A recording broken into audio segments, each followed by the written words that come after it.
So let's go ahead and do a problem. Notice that this isn't a salt solution, it actually is a sugar solution. And I really think that there are certain problems in physical science where if you draw a picture, you're like, oh, I see what that is. And maybe you don't need to draw a picture. Sometimes I say I draw a picture because I'm stalling. So if I read this, and sometimes you have to read problems a few times, it says I am going to dissolve 5.42 grams of sucrose, and it says that, you have to read a few times, it says that I'm going to actually, my pure water, I'm going to dissolve it in, is 28.72 grams of water. And I'm going to make a sucrose water solution. And it says that it all dissolves because it's a homogeneous mixture. Very good. Now it wants me to determine, sometimes we have two things to determine. I'm supposed to knock out the mass fraction, and I'm also supposed to knock out the mass percent of sucrose. Now remember that mass fraction is of component A, which is called A is going to be our sucrose, is going to be the mass of the sucrose, I'll just call it A, divided by the total mass. Right? That's it. And then our mass percent, no, not make it harder than it is, right?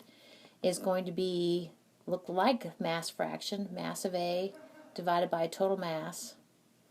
But to get it per parts per 100, we're going to go ahead and take it times 100%. That's it. Okay?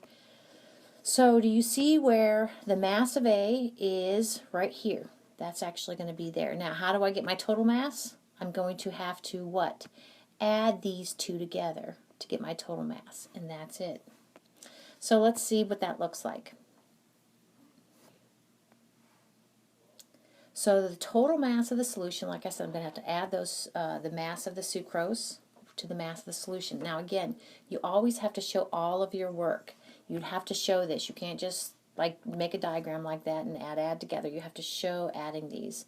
Now, since we're adding, we need to round according to what decimal places, right? So I have 2 decimals here and 2 decimals here. I need to allow 2 decimals in my answer.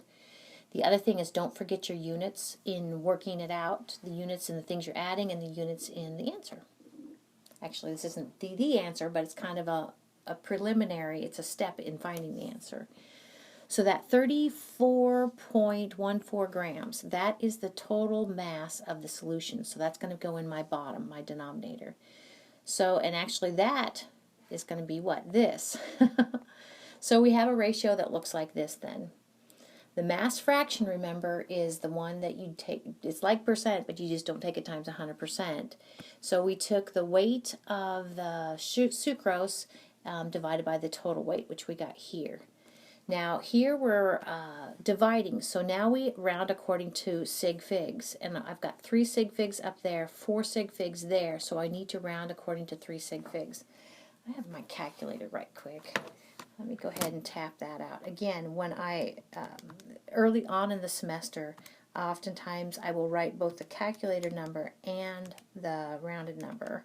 So I got 5.42 divided 34.14. Now we're going to talk more about like letting things cancel, but do you already see that actually my grams are going to cancel here? And what I see the calculator said, calculator value is 0.158758, and units actually for mass fraction are unitless. So I'm allowed 3 sig figs, well, that's quite a few, so I'm going to keep these 3, and I'm going to truncate it right here, and since this is a 7, I have to what? Round that 8 up to a 9. So the answer, 0.159 mass fraction. Okay, very good. So the follow-up question then goes like this.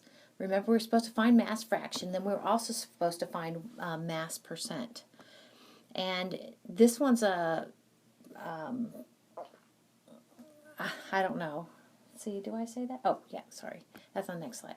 So mass fraction. This slide then kind of unpacks that number. So we came up with a 0.159. What does that mean? And I call it unpacking, and you're going to have to be able to do this. 0.159 means that in every 1 gram of solution I had 0.159 grams of sucrose. This last slide then kind of takes it up a notch and answers the last concentration question. So if it's, does this make sense? If it's, I kind of wish my slides did something like this, where you can find, you can find mass percent of component A by taking mass fraction times 100%. Do you buy that? I think you hopefully do. So in other words, if I take 0.159 times 100%, what do I get? Well, you're moving the decimal place over 2 places, you get 15.9%. And I wish I kind of explained it that way. And what does 15.9% sucrose means? It means if you have 100 grams, because that's what parts per 100 mean, you would have 15.9, if you have 100 grams of solution, or mixture, you would have 15.9 grams of sucrose.